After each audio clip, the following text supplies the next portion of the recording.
Bom dia a todos. Vocês são muito bonitos. Quase tão bonitos como a igreja em Londres, amém? Glória a Deus. É um privilégio estarmos aqui neste lugar. Os irmãos podem tomar os vossos lugares. E nós já temos sentido a presença de Deus. A presença de Deus está neste lugar, amém? Se nós viemos a ouvir um pregador de Londres, nós viemos perder o nosso tempo. Mas se nós viemos a ouvir Deus, nós vamos sair deste lugar transformados. E Deus quer levantar uma geração que é cheia do Espírito e que se move com o Espírito de Deus, amém? E nesta manhã eu gostava de ver o contraste de duas personagens. E no congresso nós vamos falar de batalha e de Josué e tudo isso, mas nós vamos ver duas outras personagens. E nós vamos ver o contraste de alguém que é dominado pela carne, pelo egoísmo, e alguém que é dominada pelo Espírito de Deus. E estas duas personagens, elas viveram na mesma altura, elas foram contemporâneos, mas uma se deixou dominar pela carne, pelo egoísmo, pelo eu, e a outra se deixou dominar por Deus. Amém? E eu convidava a igreja a abrir as Bíblias em Apocalipse capítulo 2 e versos 19 a 23. Enquanto os irmãos abrem, só para dizer que vim com a minha esposa, amém, Filipa, está aqui à frente, já apresentaram. E nós temos 3 filhos, a mais velha é Jéssica, com 15 anos, a Mariana com 5 e o Pedro com 3 anos. E fechou a loja. Glória a Deus. Amém? Deus é bom. Eles ficaram com os meus sogros em Londres. E é a primeira vez aqui que nós estamos no Japão e estamos muito felizes. Porque nós já visitámos o melhor lugar do Japão. Amém? O melhor lugar do Japão é a Igreja de Deus. Amém? Igreja de Deus é a coisa mais linda. A segunda coisa melhor do Japão é comida. Eu provei a comida, não tem nada a ver a comida japonesa fora do Japão. Não. E eu tive que conhecer o Japão, não é? O pastor Nuno Ribeiro, amigo nosso que está em Paris, né? Que teve aqui 17 anos, penso eu, no Japão. Ele fala do Japão como se fala do paraíso. Então eu tive que ver se é verdade. E realmente Deus está a fazer uma obra maravilhosa no Japão. E eu creio que a Igreja de Deus, amém, está neste lugar para fazer uma grande revolução. Mas nós precisamos de nos posicionar. Nós precisamos de nos posicionar para que a glória de Deus nos use. Porque nós podemos viver uma vida de igreja de sobrevivência. Ou nós podemos viver uma vida de igreja com a glória e o poder de Deus sobre a nossa vida, em que nós tocamos nações, a nossa família, e todos aqueles que estão à nossa volta são impactados pelo poder de Deus. Apocalipse capítulo 2 e versos 19 a 23. Diz assim a palavra de Deus: Conheço as tuas obras, o teu amor, a tua fé, o teu serviço, a tua perseverança e as tuas últimas obras, mais numerosas do que as primeiras. Tenho, porém, contra ti o tolerares essa mulher, Jezabel, que a si mesma se declara profetiza, não somente ensine, mas ainda seduza os meus servos a praticarem a prostituição e a comerem coisas sacrificadas aos ídolos. Dei-lhe tempo para que se arrependesse. Ela, todavia, não se quer arrepender da sua prostituição. Eis que a prostituta, bem como a da grande tribulação aos que com ela adulterarem, caso não se arrependam das suas obras que ela incita, etc. Aqui a palavra de Deus, eu vou ler ainda em Gálatas 5, 16 e 17. Digo, porém, andai no Espírito e jamais satisfareis as concupiscências da carne, porque a carne milita contra o Espírito e o Espírito contra a carne, porque são opostos entre si, para que não façais porventura seja o vosso querer. Para que não façais o que porventura seja o vosso querer. Amém? Então, nós encontramos estes dois personagens. Aqui, quando nós encontramos em Apocalipse, Jezabel, ela não é uma mulher. Ela é uma forma de estar, é um tipo. Jezabel não tem a ver só com ser mulher. Né? Às vezes ouvimos Jezabel e pensamos aquela mulher que é manipuladora e quer manipular o pastor e quer manipular o líder. Não estamos a falar disso, estamos a falar de alguém, seja homem ou mulher, que é dominado pelo espírito da carne, ou que é dominado pela carne e não pelo espírito de Deus. A rainha Jezabel, ela tinha algumas características de uma mulher totalmente dominada pela carne. Ela era rainha, ela casou com Acabe, rei de Israel, e ela conseguiu levar Israel a adorar os ídolos. Ela conseguiu seduzir o povo de Deus a se desviar e a começar a adorar os ídolos. E essa adoração tinha muito a ver com perversão e imoralidade sexual também. Sabemos que ela patrocinava, ela alimentava os profetas de Baal. E havia alguma coisa naquela mulher, ela era uma líder carismática, mas que leva uma nação a afastar-se de Deus. E ela era manipuladora. Quando o seu marido Acabe queria uma vinha de Nabode, os irmãos lembram-se, ela disse, não quero vender, nós damos um jeito. Né? E mandou matar para que o seu marido pudesse ter aquela vinha. Então ela chegava ao poder pela força, ela manipulava e ela se auto-engrandecia. Aqui Apocalipse fala que a si mesmo se diz. E ela acabou sozinha, na desgraça, caindo da varanda e devorada por cães. Foi o fim dela. Ela não teve direito nem sequer a funeral. Em contraste, nós temos Elias, o profeta, um homem simples, um homem que ouvia a voz de Deus, um homem que obedecia, um homem emotivo, um homem que passou também por uma depressão, por tempos difíceis, mas um homem que ouviu a voz de Deus e estava disposto a obedecer. E quando este homem orou, o fogo de Deus veio sobre o altar, amém? E um dos avivamentos mais rápidos da história aconteceram quando Elias orou e o fogo de Deus veio sobre o altar, amém? Era um homem disponível para que Deus o pudesse usar. Obrigado, querida.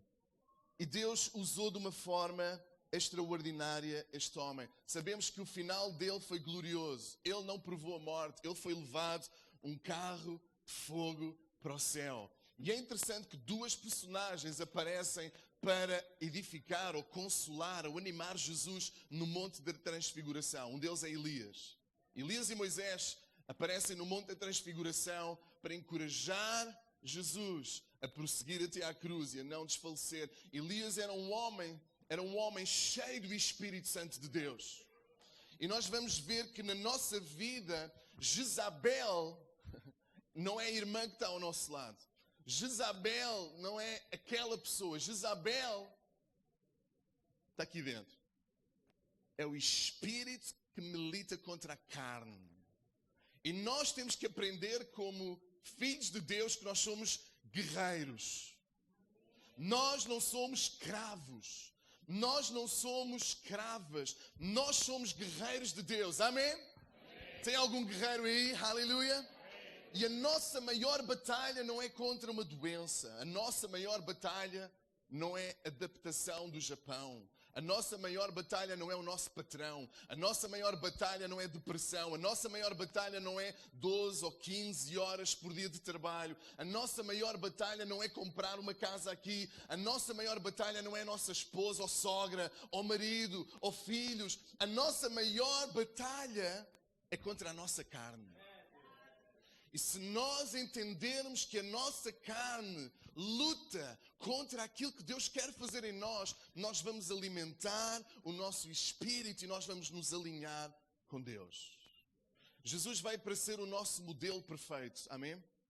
E é interessante que ele não começa o seu ministério antes de ser batizado. e João Batista diz, não venhas a mim, eu preciso de ir até ti, mas ele diz, não, eu tenho que ser modelo, eu tenho que fazer isto como exemplo. E diz que quando Jesus foi batizado no Rio Jordão, o Espírito de Deus veio sobre ele, e a palavra diz lá em João que permaneceu.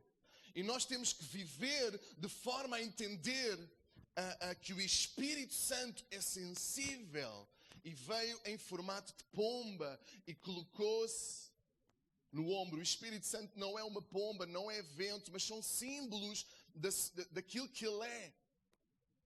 E uma pomba, se nós andarmos ou caminharmos com uma pomba no nosso ombro, nós temos que perceber que todos os nossos movimentos têm que ser com a pomba em mente. Quando nós entendemos que em nós habita o Espírito Santo de Deus, nós temos que entender que tudo aquilo que nós fazemos, não apenas ao domingo, mas à segunda, à terça, à quarta, no dia bom, no dia mau, no dia que estou engripado, no dia que estou, hoje não estou nos meus dias. Em todos esses dias nós temos que batalhar, aleluia, para que a glória e o Espírito de Deus possa tomar a nossa vida de tal forma que nós possamos ser não pequenos cristos.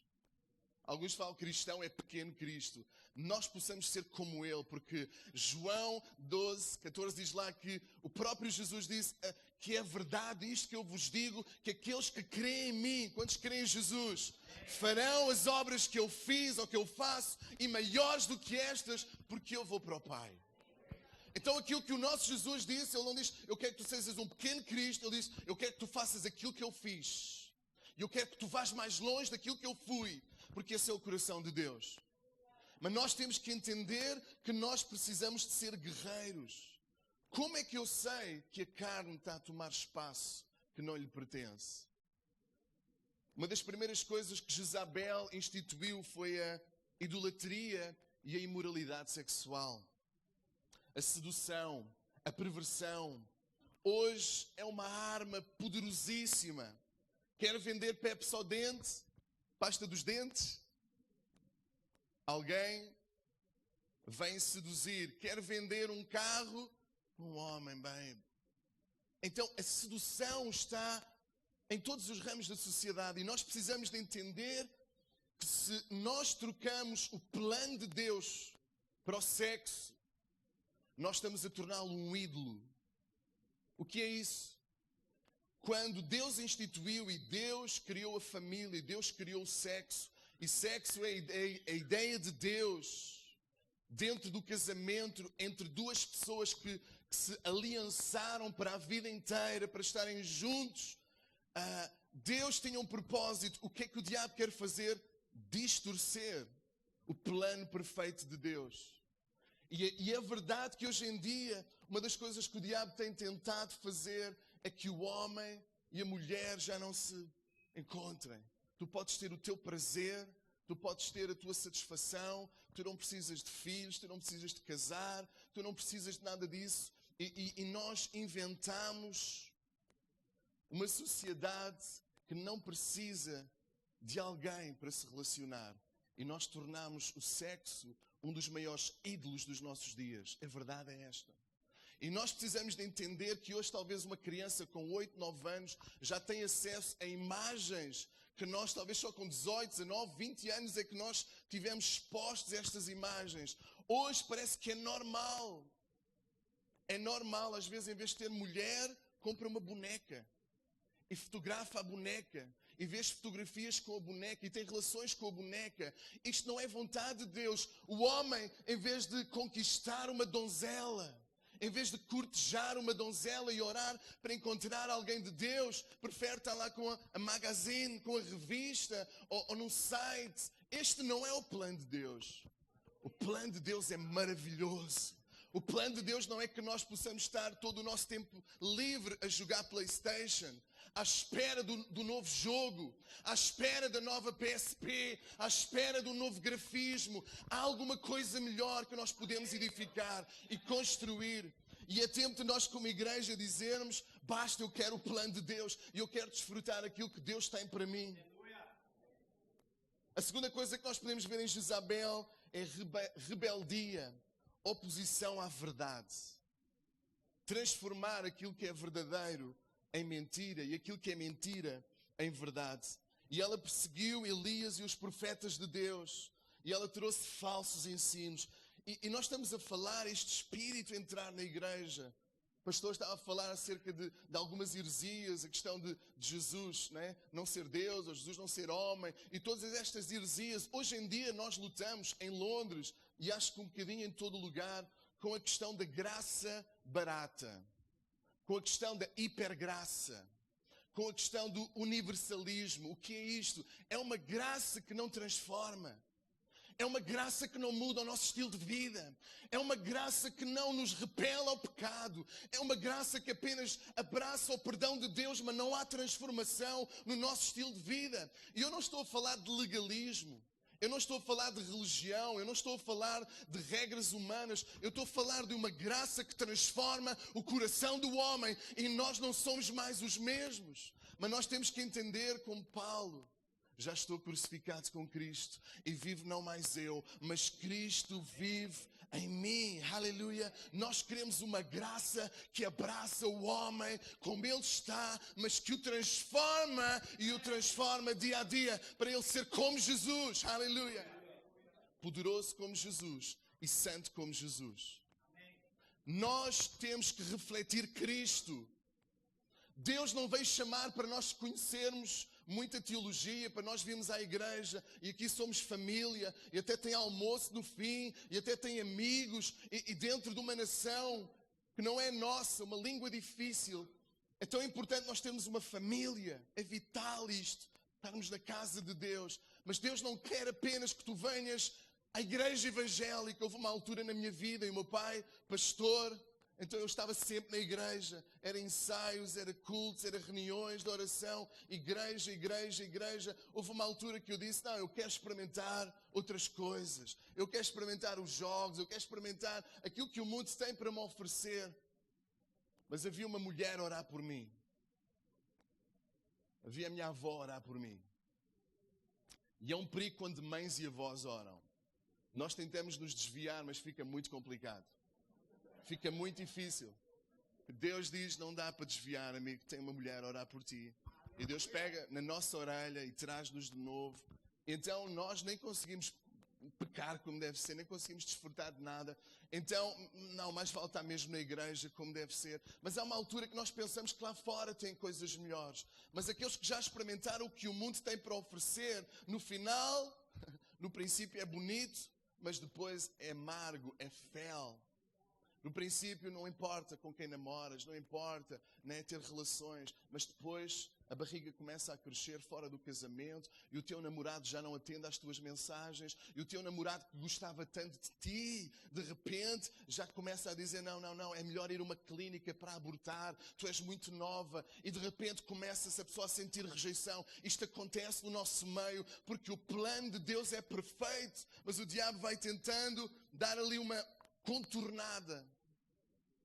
Hoje em dia as estatísticas falam que os países que liberaram a questão do transgênito, a questão de mudança de sexo, diz: tu te sentes uma menina no corpo do menino, ou te sentes um menino no corpo de uma menina, então muda, transforma, tira os cheios e transforma, e tu vais ser aquilo. 40% dessas pessoas se suicidam. Não é por eu concordar com elas que elas entendem a sua identidade em Cristo. Não é por eu concordar e deixar elas fazerem. Há um Deus que as tem que encontrar onde elas estão. E nós não estamos aqui para condenar ninguém, nós não estamos aqui para apontar, porque todos nós somos pecadores e todos nós precisamos da graça de Deus, mas eu quero uma graça que me transforme, amém? Eu quero uma graça que me coloque cada dia mais como Jesus e mais como Ele. E nós temos que ser pessoas não dominadas pelo nosso desejo, não pelas mentiras. Uma graça que não anula o arrependimento. Uma graça que diz: não precisas te arrepender. Deus já perdoou todos os teus pecados, passados, presentes, futuros. É verdade que Ele morreu por todos, mas como é que Deus pode perdoar alguma coisa para o qual tu ainda não te arrependeste? Porque é que a Bíblia está cheia de arrepende-te, arrepende-te? Se Ele já perdoou, então vou viver o melhor dos dois mundos. No culto de ceia, umas horas antes, eu peço lá um perdão a Deus. E Deus perdoa. E nós até podemos, antes de ir para o céu, fazer aquela Deus, obrigado pela minha vida, obrigado pelo teu sangue. Tu sabes que eu sou mesmo assim. E tu sabes que, olha, mas perdoa-me, eu quero estar contigo para todo o sempre. E até podemos entrar no céu pela graça de Deus, mas um dia vamos estar diante de Deus, o nosso Rei, o nosso Salvador, aquele que tem as mãos furadas por nós, e nós não temos nada para apresentar a Jesus. O que é que tu fizeste com a tua vida? O que é que tu fizeste com os meus dons? O que é que tu fizeste com tantos anos que eu te dei? E o que é que tu fizeste com a tua graça? Sabias que no teu prédio houve pessoas que se suicidaram porque precisavam de alguém para desabafar, mas porque nós vivemos uma vida atrás dos nossos desejos e nós tentamos que Deus fizesse somente aquilo que o nosso desejo quer. Nós não fomos alinhados e pessoas morreram à nossa volta porque nós não ouvimos a voz de Deus. Mas se nós, como Elias, estivermos dispostos a dizer, Deus usa a minha vida, eu posso não saber inglês, eu posso não saber o japonês, mas utiliza a minha vida. Eu contava um testemunho de um pastor coreano, está há 20 anos em Londres. E já tentaram matar aquele homem 13 vezes.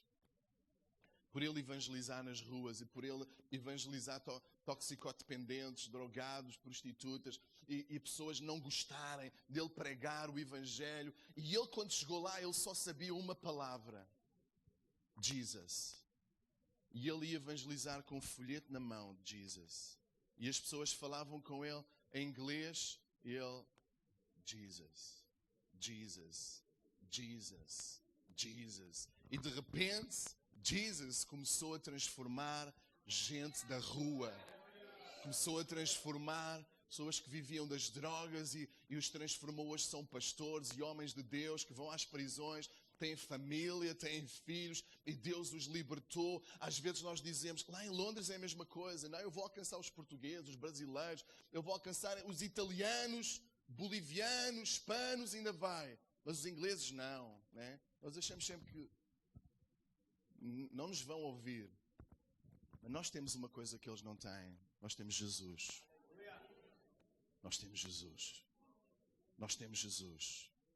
E Deus ama os japoneses. Deus ama os japoneses. Deus ama os brasileiros. Deus ama o teu vizinho. Deus ama a tua vizinha. Deus ama o teu colega de trabalho. Deus ama o teu patrão. Às vezes há uma máscara. Atrás dessa máscara há uma fome de Deus. Nós tivemos connosco um dos cantores finalistas do The Voice em Espanha, Marcos Martins. E o padrinho dele foi o Alejandro Sanz. Não sei se alguns já ouviram. Ele em Espanha junta 60 mil pessoas, 50 mil pessoas.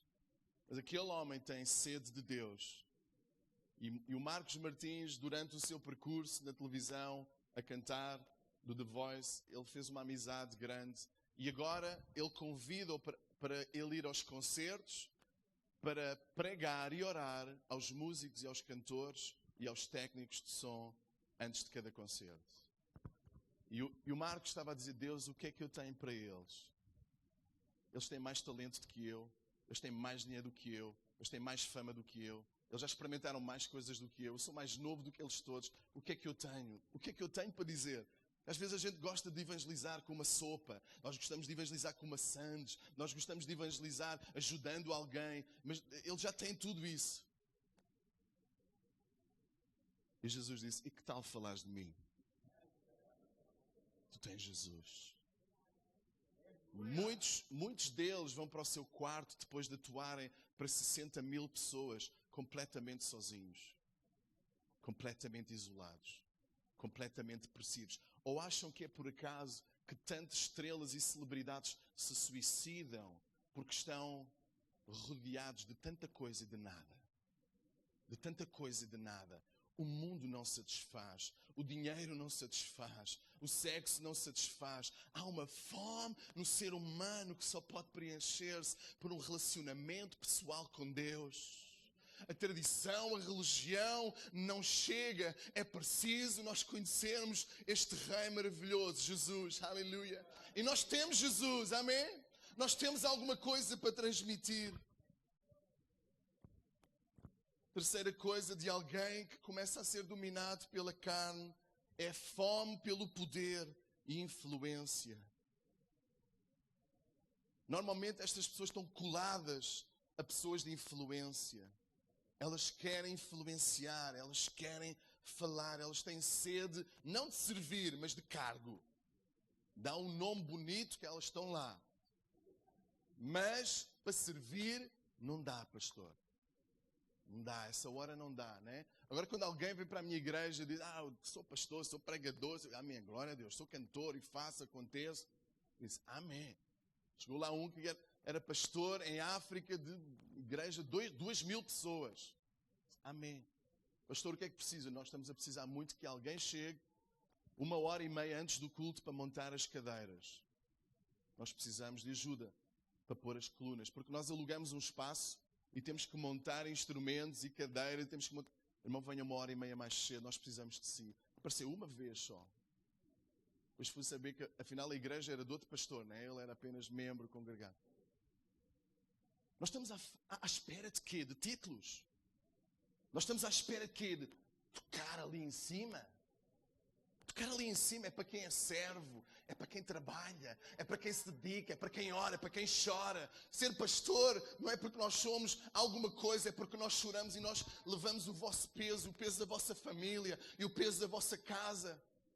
E nós levamos diante de Deus sabendo que nós não somos ninguém, mas nós temos Jesus e nós temos a palavra e a palavra é suficiente. Aleluia!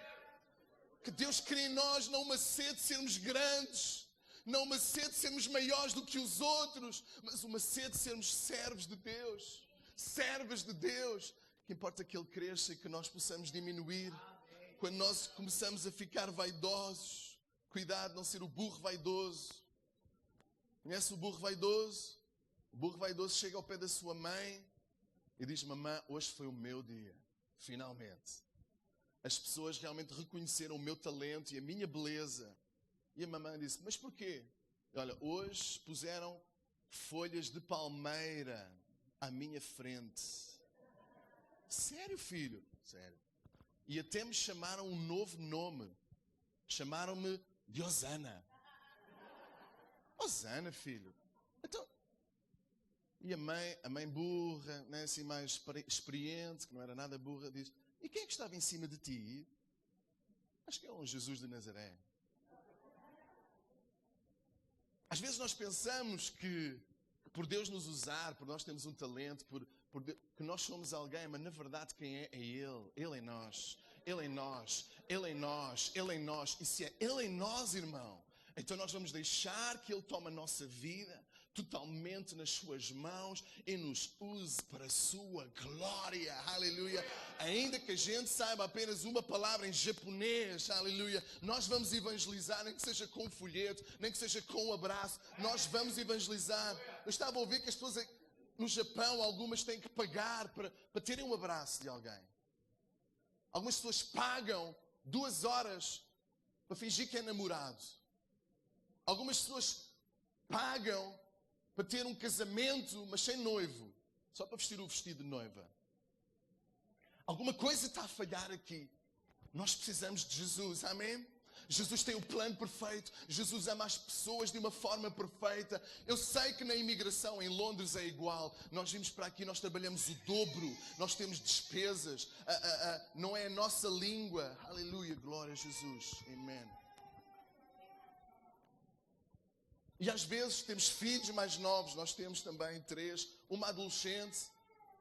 Quando nós pensamos, agora não vai dar trabalho. Começa a dar trabalho dobrado. Amém? Temos com 5 anos que queria vir connosco para o Japão a todo custo, não é? Temos o de 3 anos, que é o Little Boss, é o pequeno boss lá de casa. 3 anos e ele já manda naquilo tudo. Ele já manda nas irmãs, já manda quase na mãe. É incrível como é que os filhos conseguem levar as mães a fazer tudo aquilo que nós tentamos fazer, mas não dá, connosco não vai, amém? Mas os filhos conseguem. E às vezes nós nos desgastamos com isto e nós pensamos, Deus, eu não tenho tempo, eu não tenho cabeça, eu não sou ninguém, mas Deus quer usar a tua vida, aleluia, Deus quer usar a nossa vida. 4º lugar, a manipulação. Queremos as coisas à nossa maneira. Queremos as coisas no nosso tempo. Nós queremos a cura agora, o trabalho agora, a casa agora, o carro agora. Nós queremos que Deus faça tudo agora, no nosso tempo, à nossa maneira. E Deus muitas vezes Ele faz porque Ele é um Pai de amor, mas às vezes Ele diz não, às vezes Ele diz espera, porque nem tudo aquilo que nós pedimos, Ele sabe que é o melhor para nós. Quinto lugar, ameaças e medo. Ameaças e medo. Ele ameaça o profeta Elias de morte e ele foge e a autopromoção. E a última coisa, que a pessoa que é dominada pela carne, não sei se já repararam, é alguém que se desculpa sempre dos seus erros. Nunca assume responsabilidade dos seus erros. Então, se nós notamos alguma destas coisas na nossa vida, Jezabel e Acabe culpam o profeta da seca. Elias diz que a culpa é deles porque eles deixaram os mandamentos de Deus. Desde Adão e Eva, né? Quando Deus diz, o que é que aconteceu? Foi Eva, a mulher que tu me deste. A mulher que tu me deste, vê lá o que ela arranjou. E Eva, então o que aconteceu, Eva? A serpente. Tu criaste aí uma serpente, e olha, foi ela. Deixou o inimigo usar, né? Então, um sinal de maturidade é nós reconhecermos os nossos erros. Nós ainda não somos nesta área como Jesus, mas nós queremos ser. É a palavra, é por nós orarmos, por nós buscarmos e nós nos rendermos a Deus, que Deus quer trabalhar na nossa vida. Por outro lado, nós encontramos que não é a lei que nos transforma a ser homens, ser usados totalmente por Deus. A lei é nós sabermos o que é direito e o que não é direito. Mas eu saber aquilo que não é direito não me dá o poder de viver isso. Jesus falou lá, muitos vigiai e orai, porque é fácil querer resistir à tentação. O difícil é conseguir. É fácil querer. O difícil é conseguir. E nós precisamos que a glória e o poder de Deus nos capacite a viver vidas totalmente dependentes do Espírito. Elias significa, meu Deus é Jeová. Um homem totalmente dedicado a Deus. Elias era obediente à voz de Deus. E ele declara seca como julgamento de Deus. E a seca vem. E ele ora outra vez. E a chuva vem. E às vezes a chuva era só do tamanho, não é? A nuvem do tamanho da mão de um homem. Mas ele sabia, corram, porque vem uma grande chuva. Ele quando orava, o céu abria. Quando ele orava, o céu fechava. Quando orava, o fogo vinha de Deus. Ele agiu em fé e autoridade. Se Deus pode usar um homem para transformar uma nação, o que é que Ele pode fazer com uma igreja inteira? Se Deus pode usar um profeta no Antigo Testamento para fazer algo extraordinário, o que é que Ele pode fazer agora connosco que somos filhos e filhas, herdeiros de Deus? O mesmo Espírito que habitou em Jesus habita em ti agora. Já pensou nisso?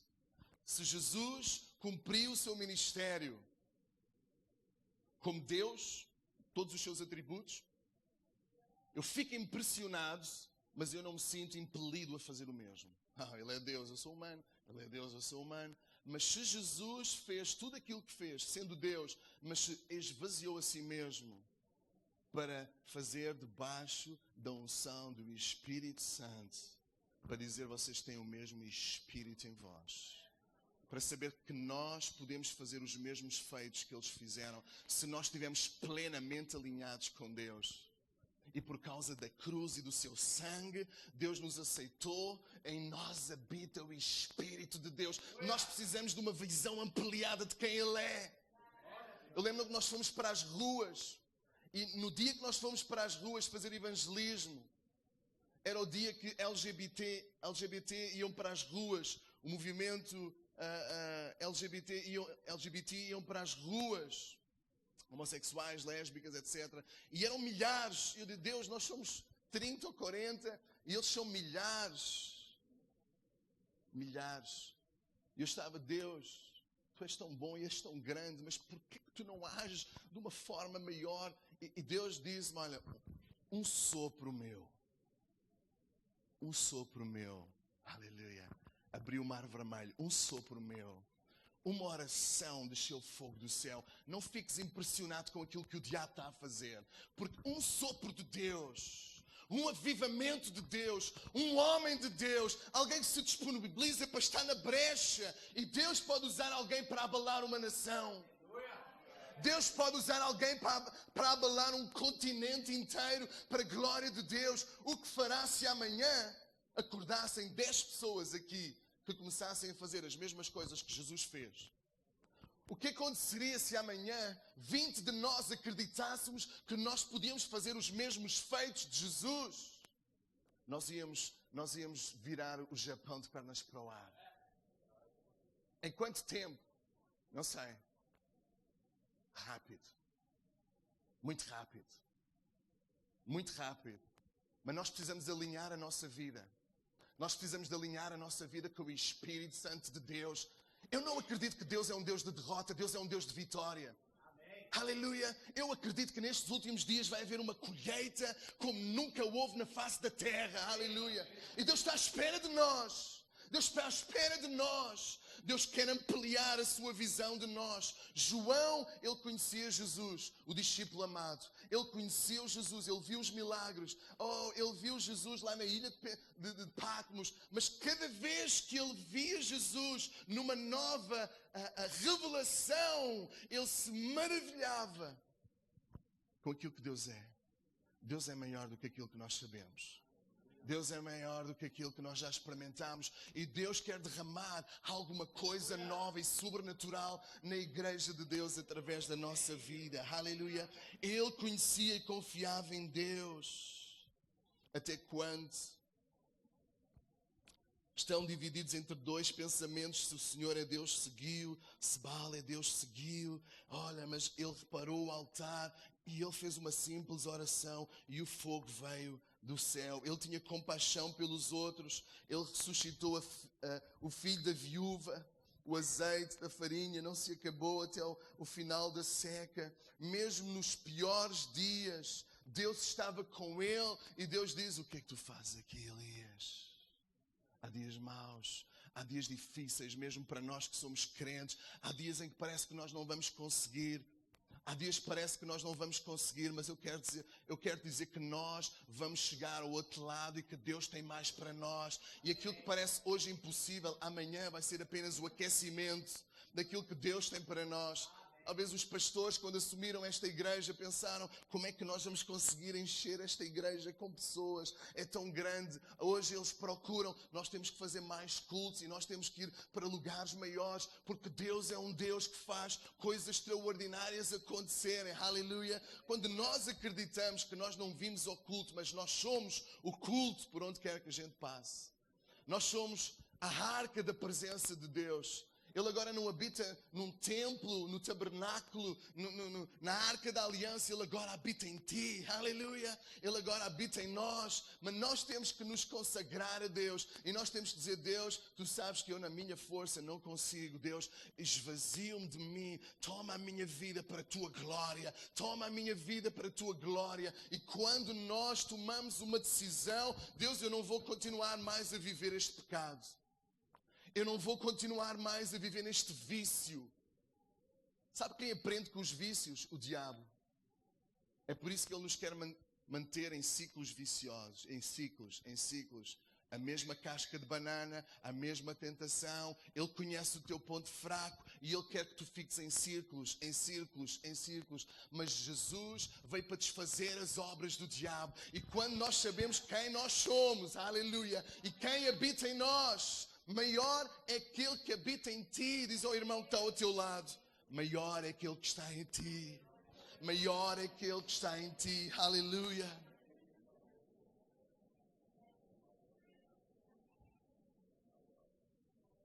Qual é o caminho para vencer? Pastor, eu quero ser um homem cheio de Deus, uma mulher cheia de Deus, um jovem cheio da glória de Deus. Mas às vezes não consigo. Qual é o caminho para ser um guerreiro que vence? Gálatas 2, 19 e 20.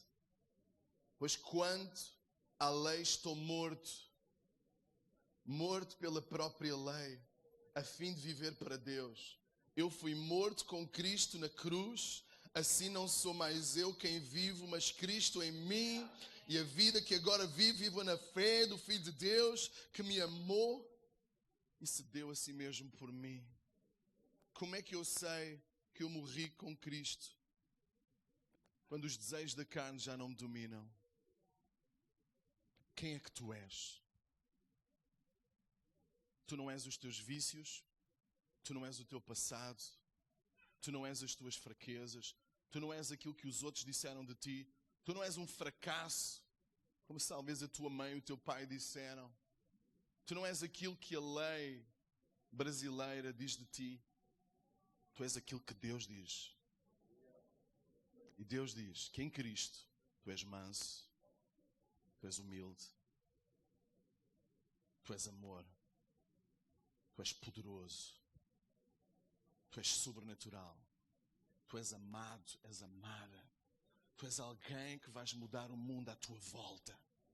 E santidade não é eu tentar fazer alguma coisa para ser. Santidade não é eu tentar andar de certa forma ou vestir de certa forma. Santidade é eu alinhar aquilo que eu sou com aquilo que eu faço.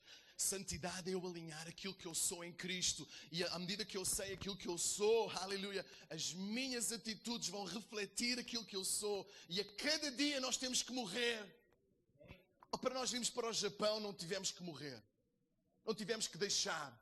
Não tivemos que largar. Não houve coisas que nós tivemos que dizer: Deus, olha, eu tenho que morrer para aquela vida, eu tenho que morrer para aquilo, mas agora há outro. Quando nós somos pais, o solteiro morre, agora há um pai. Quando nós casamos, a vida de solteiro morre, agora é uma vida de casada. A vida de casal muda quando nós temos filhos, muda quando nós temos netos. É a mesma pessoa, mas muda. Porquê que muda? Porquê que muda? Porque alguma coisa deu um clique aqui dentro. Agora tu és outro. E porquê que nós, quando temos Jesus, continuamos a acreditar que nós somos os mesmos? Nós não somos mais os mesmos. Cristo em nós, a esperança da glória. Tu és não pequeno Cristo, tu és Cristo em ti, a esperança da glória. O mesmo Espírito que ressuscitou Cristo entre os mortos habita em ti. Fica em pé no nome de Jesus. Aleluia. E esta é a palavra que Deus trouxe ao meu coração para a igreja aqui. Não sei como é que está a nossa vida, como é que está a tua vida. Não sei se há alguma coisa na tua vida que parece um ciclo vicioso. Talvez vou subir agora para ver toda a gente. Talvez alguma coisa na tua vida pareça um ciclo vicioso. Tu já oraste, mas parece que continuas agarrado à pornografia. Continuas agarrado ao sexo fora do casamento. Continuas agarrado ao poder e a sonhos que muitas vezes não vêm de Deus para ti. Às vezes parece que nós já tentamos tanto. Pastor, eu já me arrependi tantas vezes do mesmo pecado. Eu já me arrependi tantas vezes que eu agora prefiro ter um pecado de estimação. Eu já estive lá. O propósito de Deus não é tu teres um pecado de estimação. O propósito de Deus é tu morreres a cada dia. E Cristo em ti, a esperança da glória. E quando tu vences uma área, há outra para vencer a seguir. Quando tu vences uma tentação, amanhã há outra que tu vais vencer. Mas à medida que tu vences, a Bíblia diz, não vais de vitória em vitória, de glória em glória. E Deus tem alguma coisa extraordinária. Era mais fácil eu dizer, vocês vão ser usados por Deus e têm que só fazer assim, assim. Mas a verdade, irmãos, é que nós temos que morrer para que Cristo em nós viva. Nós temos que aprender a ouvir a voz de Deus. Se nós pudéssemos viajar no tempo e ver Jezabel e Elias, nós diríamos que Jezabel era bem sucedida e Elias um homem simples.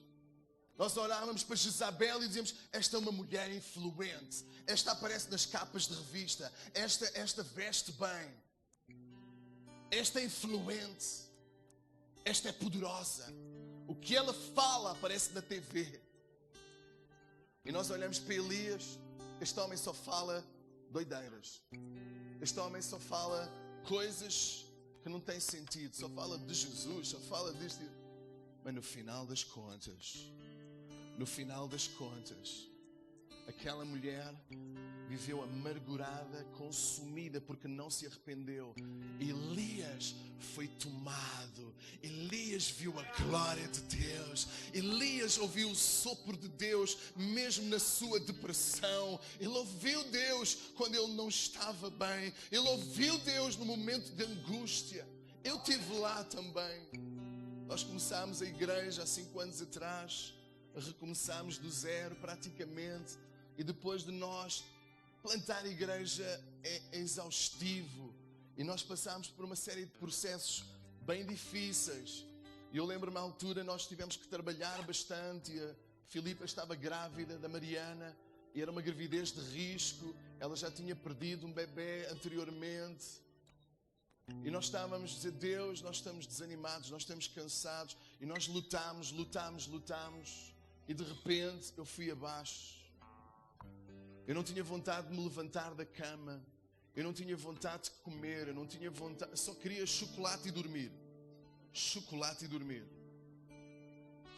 Se eu conhecesse comida japonesa, acho que era comida japonesa e dormir. Eu dizia, Deus, mas eu tenho a Bíblia. Deus, eu sou pastor. Deus, eu tenho um sonho, eu tenho um plano. Mas eu não tenho vontade nem de me levantar da minha cama. Eu tinha que me levantar porque tinha que haver pão na mesa para os meus filhos. Tínhamos que pagar a renda. Deus, este não pode ser o teu plano. Mas havia uma mulher a orar por mim. Não foi a minha avó, foi a minha esposa agora. Esteve lá comigo. De David, chega. Deus continua a ter um plano para a tua vida. Deus continua. E ela começou a injetar. E de repente, a vontade de viver e a vontade de celebrar e a vontade de construir a igreja voltaram de uma forma sobrenatural, e a fome de Deus e a fome por milagres. Por isso é que eu digo, irmãos, nós precisamos dele e nós precisamos dizer, Deus, eu na minha força eu não vou lá, mas se tu queres fazer, faz em mim. Oh Deus, e renova a minha vida. Elias lá na gruta ouviu o sussurro de Deus, ouviu a voz de Deus, e Deus hoje te chama a ti, jovem. Deus tem um plano para a tua vida. Não gastes a tua vida à volta de um carrossel que não te leva para lado nenhum. Gasta a tua vida a ouvir a voz de Deus, alinhado na vontade de Deus. Deus tem algo novo para a tua vida. Deus tem algo grande para a tua vida. Aleluia. E nós estamos a ver vidas a serem transformadas. Hoje alguns membros, o nosso diretor musical, ele sempre diz, como é que está o pastor do fogo? O pastor do fogo, porque Deus tem colocado fogo no meu espírito. Deus relembrou a visão que Ele me tinha dado quando eu era adolescente. E Ele mostrou o mapa do mundo e bolas de fogo a saírem da Europa para o mundo. E depois bolas de fogo a virem do mundo para a Europa. E depois um exército a se levantar e a marchar e a lutar costas com costas, até que nós triunfámos e estávamos a ir para o céu, aleluia. E Deus me lembrou o que é que tu estás a fazer para estar em fogo. Deus, eu estou a servir. Deus, eu estou a edificar a igreja. Eu estou a cuidar de pessoas. Eu estou a preparar mensagens. E Deus te diz, o que é que tu estás a fazer para estar em fogo? Eu te chamei para tu estares em fogo. E vocês são bolas de fogo que Deus colocou no Japão. Vocês são bolas de fogo. Não apaguem. Não apaguem, aleluia. A glória de Deus quer incendiar o vosso coração. A Bíblia diz, uma coisa tenho contra ti. Deixaste o teu primeiro amor. Tu já não me amas como no início. A paixão já não é a mesma. Deus, tu sabes que eu estou cansado. Tu sabes que eu tenho muitas horas. Tu sabes isto e sabes aquilo. Deus sabe tudo. Mas a verdade é que nós temos uma eternidade diante de nós, em que nós vamos ter que prestar diante de Deus as contas da nossa vida. E nós temos que apresentar a Deus. Deus, aquilo que tu fizeste através de mim está aqui para a tua glória. Aleluia. Renova a minha vida. Se nós pudermos levantar os nossos braços a Deus.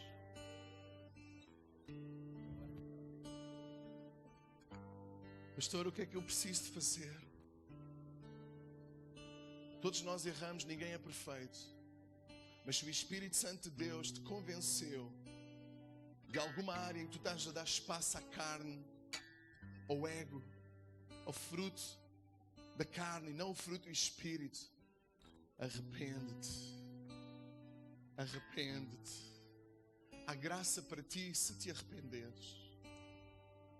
Há graça para ti se te humilhares diante de Deus. Como Davi, Senhor, eu pequei. Contra ti eu pequei. Nós não pecamos apenas contra o outro, nós pecamos contra Deus. Porque Ele nos criou para um propósito sublime.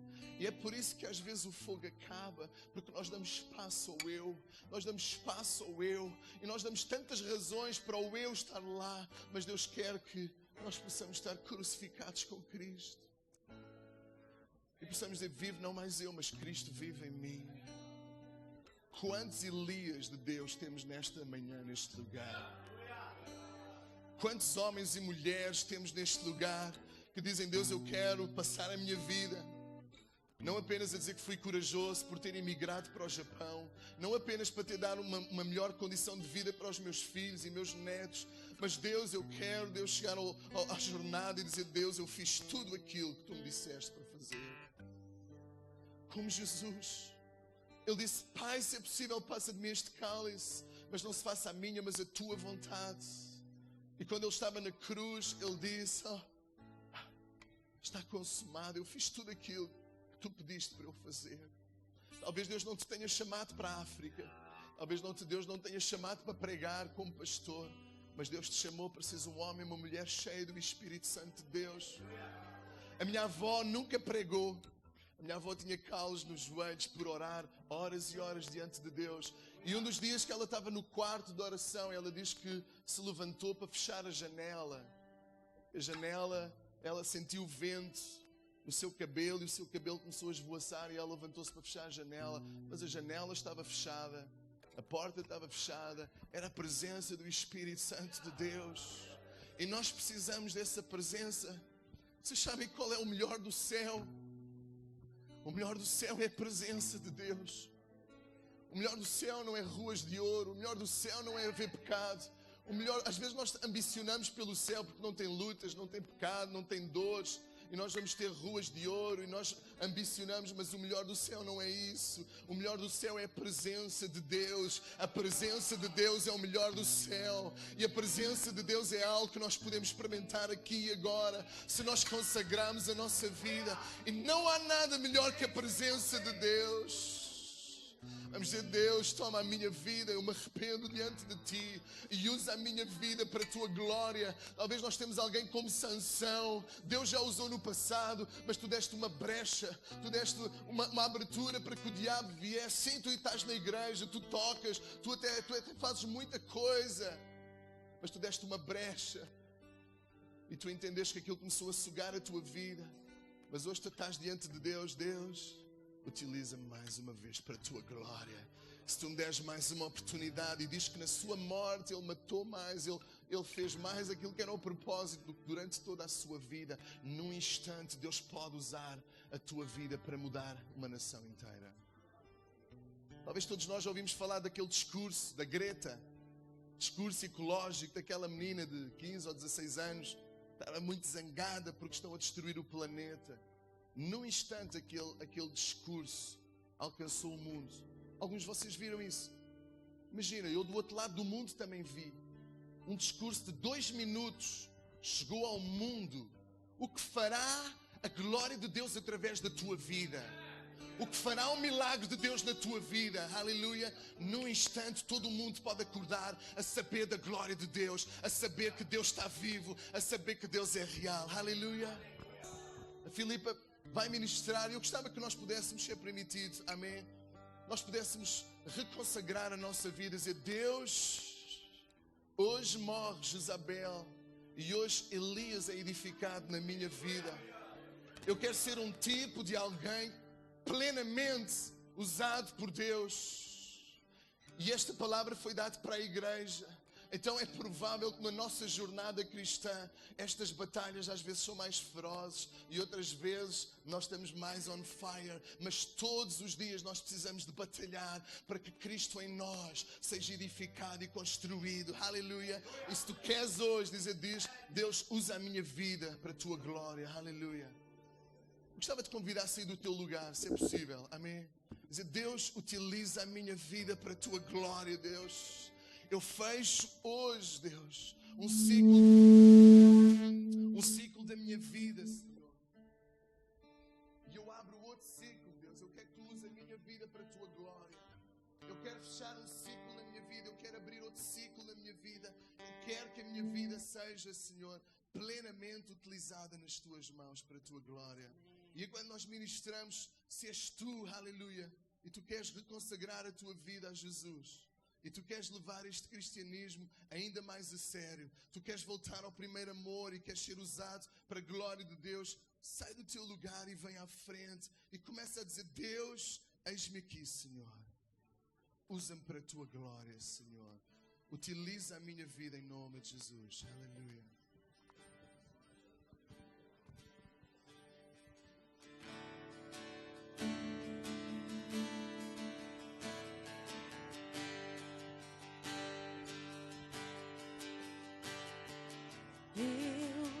Ouvi mil histórias de como alguns vêm a ti, mas eu ouvi tua doce voz na escuridão me dizendo que se agrada de mim, que eu nunca estou só. Tu és um bom, bom Pai. É quem tu és. É quem tu és. É quem tu és. Eu sou amado por ti. É quem eu sou. É quem eu sou. É quem eu sou. Eu pedi aos obreiros que me ajudassem. Nós vamos orar. Nós vamos orar para que o fogo de Deus possa atear na vossa vida, possa crescer na vossa vida. Aleluia.